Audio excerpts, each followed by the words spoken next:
Speaking के time पे किसकी बच्चे की ग्रामर बढ़िया थी, ग्रामर के अलावा हम बच्चे का प्रोनाउंसिएशन चेक कर रहे थे,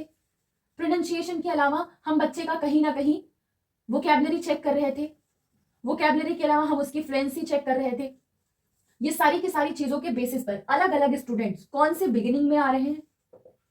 कौन से बेस्ट में आ रहे हैं, कौन से ऐसे जिनको अभी भी इंप्रूवमेंट की जरूरत है, तो इन सब चीजों के आधार पर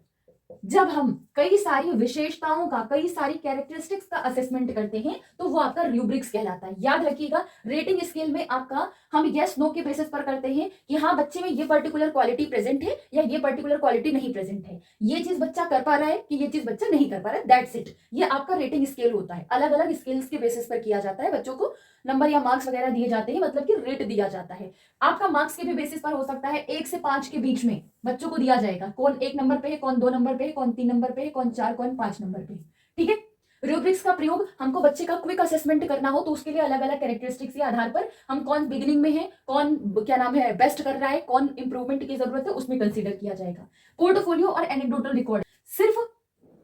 ऑब्जर्वेशन वगैरह करके या सारी की सारी स्किल्स का जब कलेक्शन की बात आए,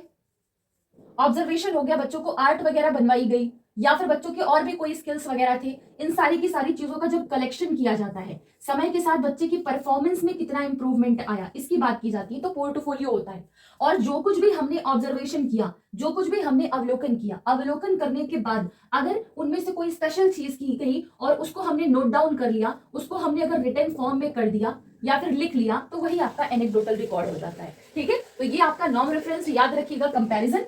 नॉर्म रेफरेंस मतलब कि कंपैरिजन, क्राइटेरियन रेफरेंस मतलब कि लर्निंग आउटकम, रेटिंग स्केल मतलब कि यस नो के बेसिस पर, किसी पर्टिकुलर स्केल के बेसिस पर, यस नो के बेसिस पर, या फिर 1 to 5 के बीच में बच्चों का अगर स्तर डिसाइड करना हो तो rating scale. Rubrics quick assessment के लिए किया जाता है, बहुत सारी कैरेक्टरिस्टिक्स में कौन सा बच्चा अभी बढ़िया कर रहा है, कौन सा बेस्ट कर रहा है, किसको इंप्रूवमेंट की जरूरत है, जब ये सारे के सारे सेट किए जाते हैं तो रूब्रिक्स होता है। पोर्टफोलियो बच्चों का सारा काम कलेक्ट किया जाता है, उन सारे के सारे कामों का जब कलेक्शन किया जाता है और देखा जाता है बच्चे की परफॉर्मेंस में कितना इंप्रूवमेंट हुआ तो पोर्टफोलियो होता है। और जो भी ऑब्जर्वेशन हमने किया है, अवलोकन किया है, अवलोकन करने के बाद जो हमको उसमें स्पेशल चीज लगी उसको अगर हम लिखित रूप में लिखते हैं, रिटन फॉर्म में लिखते हैं, तो वो आपका एनेक्डोटल रिकॉर्ड होता है।